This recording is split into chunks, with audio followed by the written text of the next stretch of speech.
Bismillahirrahmanirrahim. Assalamu alaikum first year. This is your English teacher Aisha. Hope you all are fine. Today I am back with yet another video on punctuation marks. We have already discussed the terminal punctuation marks in our previous video. If you haven't seen that already, go and see it first and then come back to this video. In this video, we will discuss the second major category of punctuation marks, that is pauses. These punctuation marks tell the reader to stop briefly and then continue reading. ये ऐसे punctuation marks हैं जो कि reader को ये बताते हैं कि जहाँ भी ये punctuation mark लगा होगा उसको थोड़ी देर के लिए रुकना है और फिर आगे अपनी जो रीडिंग है उसको कंटिन्यू कर देना है। टर्मिनल पंक्चुएशन मार्क में भी यही होता है कि रीडर वक्फा लेता है जब उसको पढ़ रहा होता है।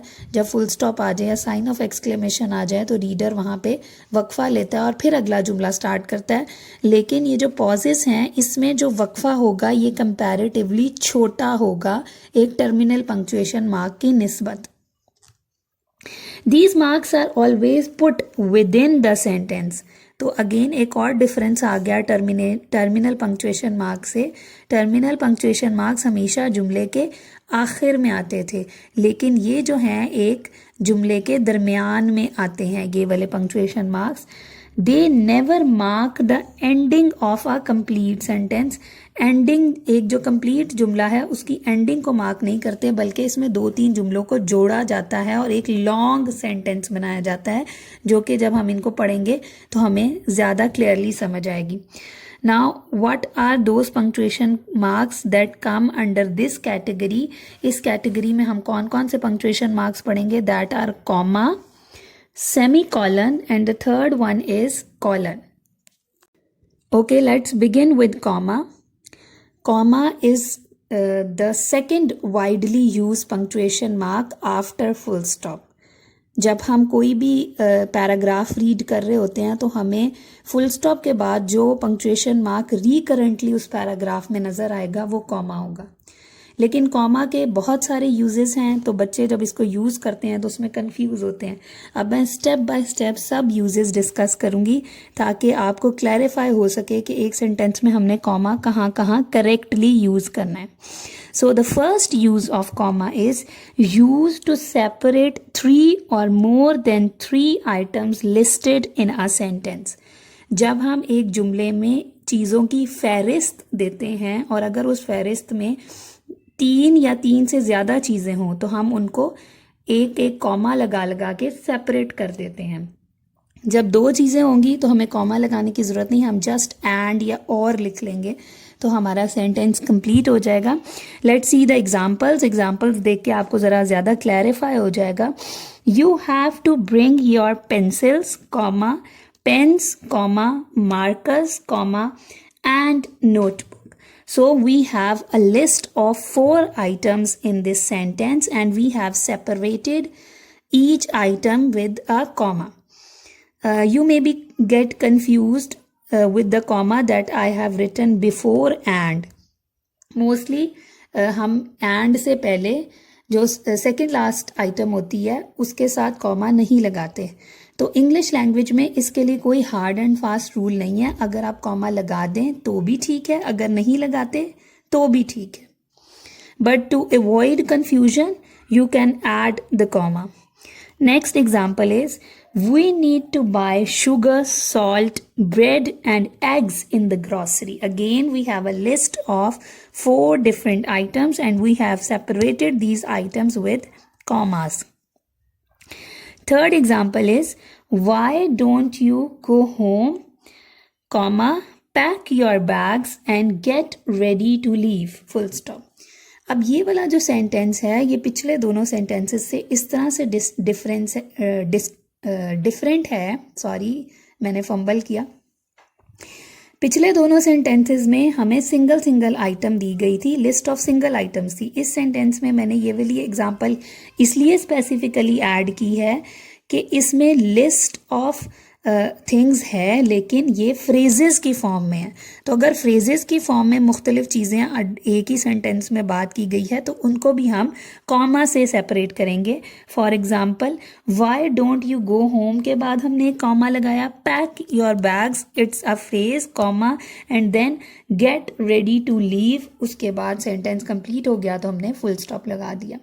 सो this was the first use of comma. Now, the second use of comma is it is used to separate the sentence adverbs that are not the part of the main sentence. अब sentence adverbs क्या होते हैं? जो generally जुमले के शुरू में लिखे हुए होते हैं, जैसे unfortunately, sadly, frankly, in fact. For example, unfortunately she did not appear in the exams. Unfortunately के बाद हमने कॉमा लगा दिया. अगर हम सिर्फ ये जुमला पढ़ें, she did not appear in the exam, it is a complete sentence with full meaning, तो हमने जो अनफॉर्चुनेटली यानी बदकिस्मती से को अलग करने के लिए पूरे जुमले से एक कॉमा लगा दिया. ये जुमले के एंड पे भी आ सकता था, she did not appear in the exam, comma, unfortunately, generally वैसे पहले आता है. Next example is sadly, comma, her father could not recover from cancer. Full stop. Again, same is the case with this sentence. This sentence is complete without sadly, but to add the feeling, हमने adverb add किया. Sentence adverb इसे कहेंगे क्योंकि ये पूरे जुमले की feeling को explain कर रहा है, और इसके बाद हम comma लगा देंगे इसको separate करने के लिए पूरे जुमले से. So this was the second use of comma. Now students, let's see the third use of comma. It is used to separate forms of addresses from the main sentence.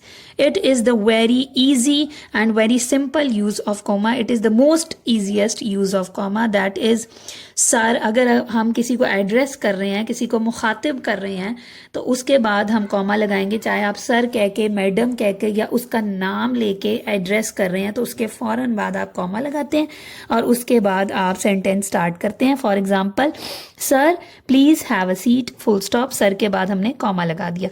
और जब हम इसको बोलते भी हैं तो हमें पता चलता है कि हम यूँ नहीं बोलते sir please have a seat, हम सर के बाद नेचुरली पॉज लेते हैं. तो comma is also a pause. तो सर के बाद हम रुके और उसके बाद हमने अपना अगला जुमला बोल दिया. Next example is Aslam do your work properly. तो असलम के बाद हमने असलम को एड्रेस किया है तो हमने कॉमा लगा दिया उसके बाद. और अगेन इसी से मिलता जुलता जो यूजेज है या इसी कैटेगरी के अंदर जो यूजेज आ जाता है कॉमा का, वो है जी, after the salutation and closings in letters and applications. You have letters and applications in your syllabus as well, so you should be knowing that what is salutation and what is closing. salutation होती है जो beginning में आप address करते हैं जिससे भी आप बात कर रहे हैं in your application और in letter, जैसे dear sir, dear madam, dear brother, dear mother, dear sister. और इसके बाद ब्रिटिश इंग्लिश में हम लोग कॉमा लगाते हैं. अमेरिकन इंग्लिश में जनरली इसके बाद जो है साइन ऑफ एक्सक्लेमेशन लग रहा होता है, लेकिन चूंकि हम ब्रिटिश के रूल फॉलो करते हैं तो हम कॉमा लगाते हैं. फिर इसी तरह जो क्लोजिंग होती है, क्लोजिंग हम करते हैं योर सिंसियरली, योर फेथफुली लिख के, तो उसके बाद भी हम कॉमा ऐड कर देते हैं. So this was the most easiest use of comma. Hopefully you have no confusion about it. Now the fourth use of comma is it is used to separate the linking words from the sentence. These words connect one sentence to another. These are generally the conjunctions. For example, these words are however, therefore, for example, etc. For example, let's see the example. I cannot tell you now, so it is a complete sentence. We have added a full stop after it. However, all will be revealed tomorrow. So we have linked one sentence with another by using the word however, and we have added a comma after it. मैं तुम्हें अब नहीं बता सकता लेकिन हर चीज़ कल जाहिर हो जाएगी. अब ये जो लिंकिंग वर्ड है ये इस सेंटेंस में 3 तरीकों से यूज़ हो सकता है, तो मैंने इसको 3 तरीकों से यूज़ करके आपको दिखा दिया है. I can not tell you now full stop all comma however comma will be revealed tomorrow. So again the purpose of this word is same. however जो है वो 2 जुमलों को लिंक कर रहा है, लेकिन अगर however जुमले के बीच में मतलब all के बाद आया है तो हमने all के बाद भी कॉमा लगा दिया और however के बाद भी लगाया. अगर यही however सेंटेंस के स्टार्ट में आता तो इसके बाद कॉमा लगता, इससे पहले तो जाहिर है नहीं लग सकता था. जुमले के स्टार्ट में तो बिल्कुल कॉमा आता ही नहीं. And the third way to use this is I cannot tell you now full stop all will be revealed tomorrow comma however full stop. तो however सेंटेंस के बिगिनिंग में भी आ सकता था, however सेंटेंस के मिडिल में भी आ सकता था, however सेंटेंस के एंडिंग में भी आ सकता था, और हर जगह पे इसके बाद कॉमा लगा है. लेकिन अगर वो एंडिंग या मिडिल में आ रहा है, अगर वो एंडिंग में आ रहा है तो इसके बाद फुल स्टॉप लगता है, लेकिन अगर मिडिल में या एंडिंग में आता है तो इससे पहले ज़रूर कॉमा लगता है. तो ये आप गौर से देख लें कि ये किस तरह से यूज़ होता है इसके साथ कॉमा, लिंकिंग वर्ड्स के साथ. Now the last use of comma is with the clauses. Students, there are 2 major types of clauses. One is independent clause, other is dependent clause. First of all, we will see how can we use comma with the independent clause.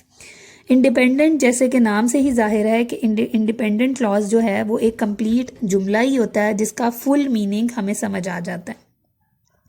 तो जब 2 independent clauses को आपस में मिलाना हो तो हम उनके दरमियान कॉमा किस तरह से इस्तेमाल करते हैं. I am tired comma so I am going home. तो इसमें हमने क्या किया है कि 2 अलग अलग जुमले भी ये लिख सकते थे हम, I am tired full stop I am going home. लेकिन जबकि हमने इनको जोड़ना है तो हमने क्या किया कि हमने एक सेंटेंस लिख के कंप्लीट, जो कि एक इंडिपेंडेंट क्लॉज भी है, उसके बाद हमने कॉमा लगाया, उसके बाद हमने सो लिखा. सो क्या है? सो कोऑर्डिनेटिंग कंजंक्शन है. कंजंक्शन आपने पार्ट्स ऑफ स्पीच में पढ़ लिया होगा कि कंजंक्शन जो है वो 2 जुमलों को आपस में जोड़ता है. तो उसने दूसरी क्लॉज को आप उसके साथ जोड़ दिया सो ने, और उसके बाद ऐड हो गया I am going home full stop. Next example is Aslam like horror novels comma again a coordinating conjunction and Akram likes comedy novels. तो 2 डिफरेंट इंडिपेंडेंट क्लॉजेस को आपस में मिलाने के लिए हमने कॉमा ऐड किया. अब दूसरा जो टाइप ऑफ क्लॉजेज है वो है जी डिपेंडेंट क्लॉज. जब हमने एक डिपेंडेंट क्लॉज को इंडिपेंडेंट क्लॉज के साथ मिलाना हो तो भी हम कॉमा का यूज़ करते हैं, और अगर ऐसा जुमला हो तो वो कॉम्प्लेक्स सेंटेंस कहलाता है जिसमें एक क्लॉज डिपेंडेंट होती है. डिपेंडेंट कौन सी क्लॉज है? जो अपने अंदर कंप्लीट मीनिंग नहीं रखती, हम उसको अलग से नहीं लिख सकते, वो डिपेंड करती है दूसरी क्लॉज पे, इंडिपेंडेंट क्लॉज पे. For example, if you tell a lie, ये एक डिपेंडेंट क्लॉज है. इसका हमें फुल मीनिंग नहीं समझ आ रहा कि अगर तुम झूठ बोलोगे, अगर हम उर्दू में भी ये कहते हैं कि अगर तुम झूठ बोलोगे, तो हम आगे वाली जो बात है जब तक हमें नहीं पता चलेगी तो ये बात इनकम्प्लीट है. तो हम इस इंडिपेंडेंट क्लॉज के बाद कॉमा लगाएंगे, उसके बाद आई विल पनिश यू, तो मैं तुम्हें सजा दूंगा. लेकिन ये वाला सेंटेंस उल्टा भी लिखा जा सकता है. फॉर एग्जाम्पल, इसकी इंडिपेंडेंट क्लॉज हम शुरू में लिख लें, I will punish you if you tell a lie. So now notice, अगर डिपेंडेंट क्लॉज शुरू में आएगी तो उसके बाद कॉमा आएगा. अगर डिपेंडेंट क्लॉज एंड पे आएगी और इंडिपेंडेंट शुरू में होगी तो आप कॉमा नहीं लगाएंगे. तो ये बहुत इंपॉर्टेंट पॉइंट है जिसमें बच्चे बहुत ज़्यादा कंफ्यूज होते हैं. होपफुली मैंने आपको इसको प्रॉपरली एक्सप्लेन कर दिया और आपको समझ आ गई. Now the next punctuation mark that falls in the category of pauses is semicolon. Semicolon में भी हम पॉज ही करते हैं, लेकिन ये जो पॉज है ये कॉमा की निस्बत थोड़ा सा लंबा होता है, लेकिन ये भी टर्मिनल पंक्चुएशन मार्क जितना लंबा नहीं होता, फुल स्टॉप जितना हम इसको लंबा वक्फा नहीं लेंगे, लेकिन कॉमा से थोड़ा सा ज़्यादा देर के लिए रुकेंगे. इसका जो फर्स्ट यूज़ है that is it is use to combine the closely related sentences. जो जुमले एक दूसरे के साथ ताल्लुक़ बहुत क्लोजली रखते हैं, उन दोनों को अगर आपने आपस में जोड़ना है तो आप सेमी कॉलन लगा सकते हैं। जैसे अभी हमने पीछे कॉमा वाले सेंटेंसेस भी पढ़े, अगेन मैं आपको डिफरेंस भी बताऊंगी। यहाँ पे कॉमा भी लग सकता था, यहाँ पे सेमी कॉलन भी लग सकता था। दो सेंटेंसेस, असलम लाइक्स टी, अकरम लाइक्स कॉफ़ी, हमने इन दोनों इंडिपेंडेंट क्लॉजेस को एक दूसरे से अलग कर दिया with the help of a semi colon.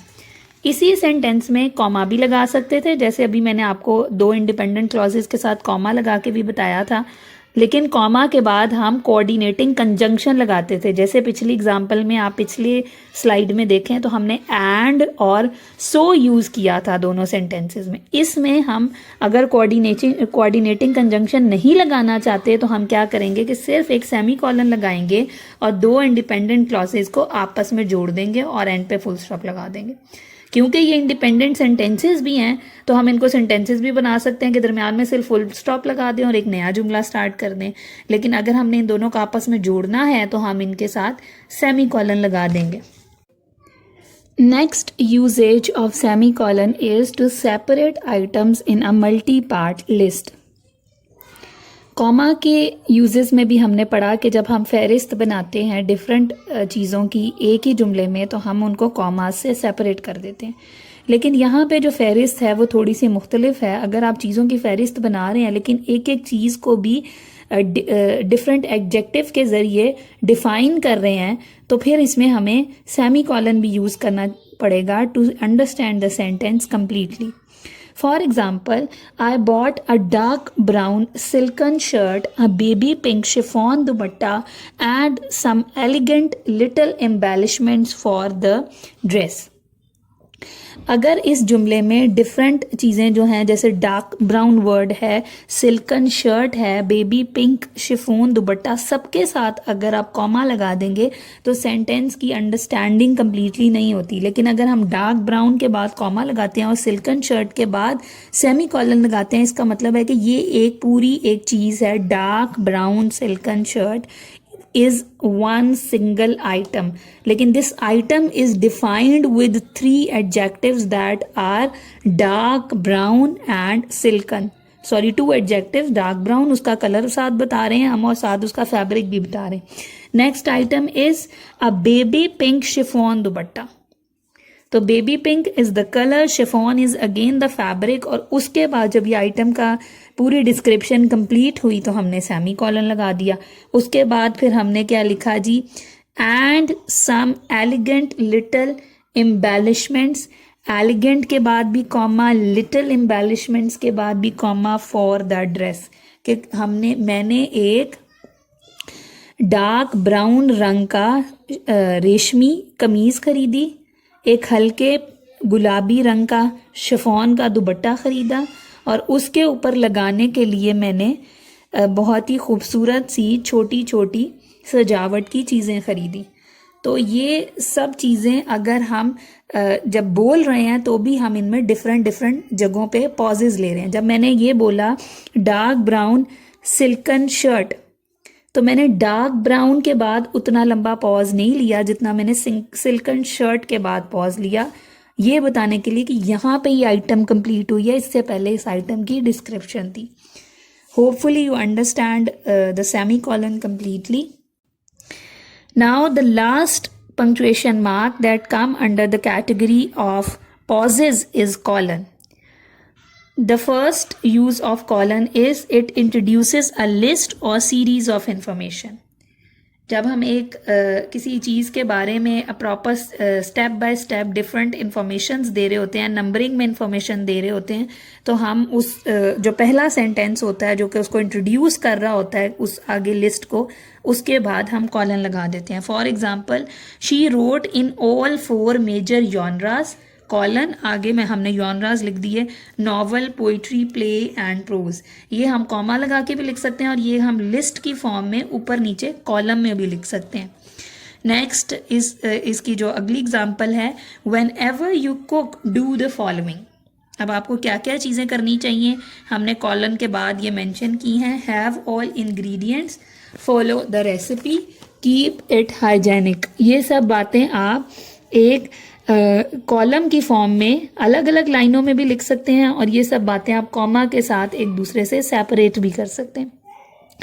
And the next and the most common use of colon is after the headings and titles. आप किसी भी सब्जेक्ट में जब क्वेश्चन का आंसर अटेम्प्ट करते हैं और उसमें कोई हेडिंग देते हैं तो हेडिंग के बाद ये जो आप 2 डॉट लगाते हैं ये कॉलन नहीं होते हैं, ये भी इंट्रोड्यूस ही कर रहे होते हैं उस हेडिंग को, और हेडिंग का मतलब ये होता है कि आगे जो मैंने जितना भी पैराग्राफ लिखा हुआ है it is related to that heading. This is majorly done to save the space. Okay students, now I have given an exercise based on these punctuation marks, colon, semicolon and comma. मैंने 3 sentences आपको दिए हैं. आप इन sentences में जहाँ भी ज़रूरत है वहाँ पे कॉमा, सेमीकोलन और कॉलन जो है वो लगाएं, और इस एक्सरसाइज को सॉल्व करके कमेंट सेक्शन में आप मुझे रिप्लाई करें और मैं फिर आपकी चेक करके बताऊंगी कि वेदर इट्स राइट और wrong. And if you have still any confusion about these punctuation marks, you can ask me in the comment section. I will soon upload the third and the last part of this punctuation marks series, जिसमें हम बाकी के जो बच्चे हैं 8 punctuation marks उनको discuss करेंगे. लेकिन अभी तक जो हमने डिस्कस किए हैं these are the most common and the most widely use punctuation marks. अब जो बाकी रह गए हैं वो कंपैरेटिवली इससे ईजी होंगे, आपको समझने में आसानी होगी, तो मैं एक ही वीडियो में वो सब कवर कर दूंगी. ओके, अल्लाह हाफिज़ फॉर टुडे.